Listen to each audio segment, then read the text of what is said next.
I'll tell you a story here, and for me that was very important part of leadership. And I spoke to you about man management. There was Sehwag batting with me in the middle, and we were chasing that night 320 where I took my shirt off.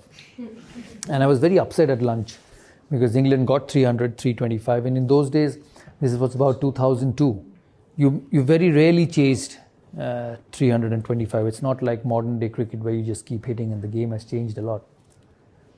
So I was walking down this long room at Lord's, and Sehwag was whistling behind me. He had his pack. He was that sort of a person. He was whistling behind me. So he turned up to me and in Hindi, I abused him and said, "Ek to 325 banane dete, uske upar you think it's a joke." So he walks past me and said, "Skip, we're going to win this." I said, "Let's see." So we went. We started very well, both of us. And after 7 overs, we were about 70 for no loss. I was batting on 40 odd, and Sehwag was also batting. So Ronnie Irani, and many of you would have known in England, Ronnie Irani was bowling from this end. And I went up to Viru and said, we've got a good start. I think we can get this total, but don't get out. We've played the harder bowlers. There's a weaker bowler coming in. Let's just keep taking 6-7 runs and over, because that's what we need. He said, yeah, fine, no problem. So Ronnie runs up from this end. He hits the first ball over mid-off for a 4.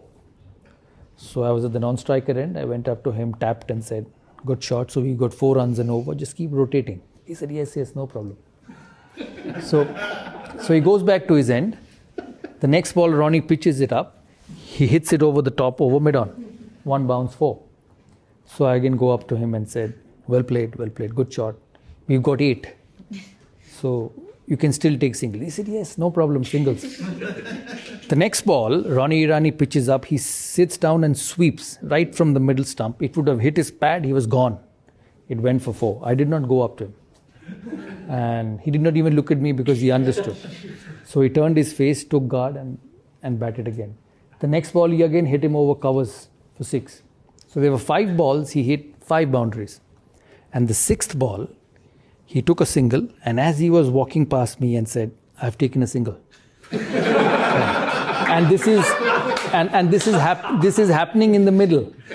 And we got 22 runs that over. He smashed him. He was so good. So I was furious at the other end because he did not listen to me. So I had 2 options. Either I woke up at the middle and given him my peace of mind. So I took a couple of minutes to pull myself back and went up to him and I said, keep concentrating. So I didn't tell him anything. He played an absolute blinder of a knock and we won. We finished the game, we won, and as I sat in this dressing room upstairs, he was slightly far away from me and I was sitting here. I kept thinking to myself, I said, today you won this game because that gentleman at the other end just took the opposition bowler on. And what were you thinking of telling him? That be conservative, take a single, go to the next over. But here was one person who felt that he could hit him for 20 in that over and turn the game around. And I say this to all of you here because sometimes as a leader, when you work with different people, you have your own way of doing things, your own way of being successful, and you go and tell him, hey, this is the way I think is right. Let's do it. And we'll win that way. But there's the other person who's more talented, who's more gifted, who looks at things differently and probably has a better solution than you. And it was Sehwag that day who had a better solution than me. And it taught me a lot. We did win the game, but it made me a better captain. And a couple of days later, I met him at the breakfast. I said, why did you do this? So first question he asked me, are you angry on me?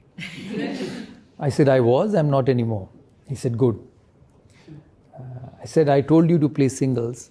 Why did you hit him? He said, I felt that was the best thing to do at that particular moment. He said that was the best thing I felt would win India the game at that particular moment. And it was such a lesson for me on captaincy. I said, I have a Sehwag who's different. I have a Dravid who's different. I have a Ganguly who's different and I have a Harbhajan Singh who's different. They can't play the same way. So if I have to be successful, I have to understand that they win cricket matches their way. And I have to let them do that.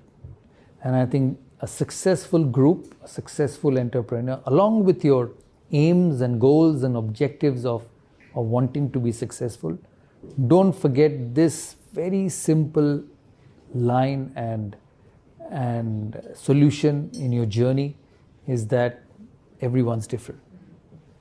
And you cannot make everyone play the same way or everyone work the same way. As long as he delivers for you, as a leader, you need to have that a capability of adjustment in you. And I say that, when you manage individuals, you have to manage them differently. Yeah, and you cannot expect every individual to behave, react, work, and do things the same way. That is very important in leadership.